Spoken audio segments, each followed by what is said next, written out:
Hey everyone, welcome back to SyntaxGrid. In our previous video, we explored descriptive statistics, where we learned how to summarize data. Today, we're diving into inferential statistics. We'll cover 5 crucial concepts with real-world Python examples. Let's get started. Topic 1. Population versus sample. Think of a population as the entire group you're studying, whether it's all the people in a country, all the students in a school, or all the trees in a forest.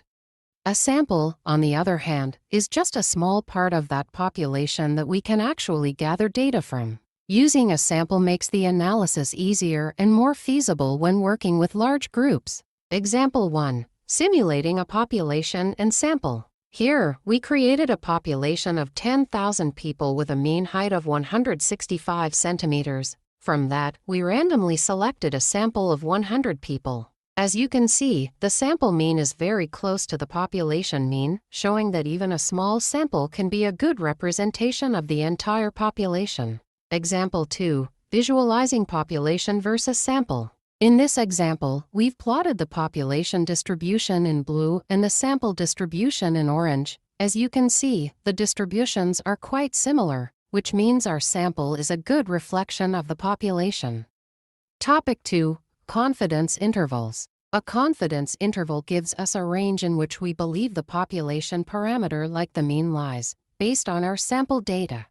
For instance, a 95% confidence interval means we're 95% sure that the population mean falls within that range. Example 1. Calculating a 95% confidence interval. In this example, we calculated the 95% confidence interval for the population mean based on our sample.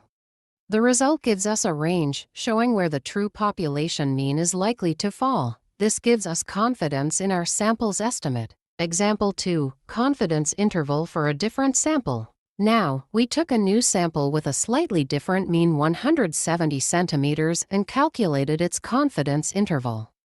This shows that different samples give different confidence intervals, but both are valuable for estimating the population parameter.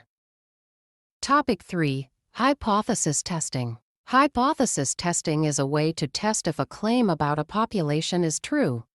We start with a null hypothesis, for example, there's no difference between two groups, and then check if the data supports rejecting it in favor of the alternative hypothesis. Example 1. One-sample t-test. We used a one-sample t-test to check if our sample mean is significantly different from the population mean of 165 centimeters. The p-value tells us whether to reject the null hypothesis. If it's smaller than 0.05, we reject it and conclude the sample mean is significantly different. Example 2. Two-sample t-test. Here, we compared two independent samples using a two-sample t-test. If the p-value is less than 0.05, we can conclude that the means of the two samples are significantly different. Topic 4. P-value and statistical significance. The p-value is the probability of getting a result as extreme as the observed one, assuming the null hypothesis is true. A low p-value, typically less than 0.05, indicates statistical significance, meaning the result is unlikely to be due to chance. Example 1. Interpreting p-value from t-test. If the p-value is smaller than 0.05, we say the result is statistically significant, meaning the sample data provides strong evidence against the null hypothesis. If not, the result is not significant, and we fail to reject the null hypothesis. Example 2. Two-sample t-test p-value. We use the p-value from a two-sample t-test to determine if the difference in means is statistically significant. A p-value smaller than 0.05 indicates that the difference between the two sample means is likely not due to random chance. Topic 5. T-tests one-sample, two-sample. A one-sample t-test compares the mean of a single sample to a known population mean, while a two-sample t-test compares the means of two independent samples.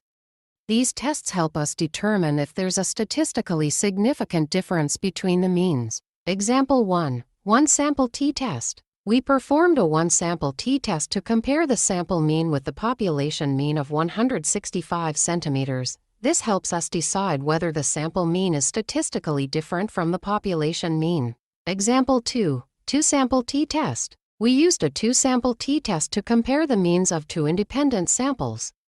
The test tells us whether the difference in sample means is statistically significant.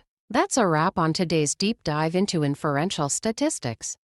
We've learned how to make predictions about populations using confidence intervals, hypothesis tests, and more. If you found this video helpful, don't forget to like, subscribe to SyntaxGrid, and share it with others who might be interested.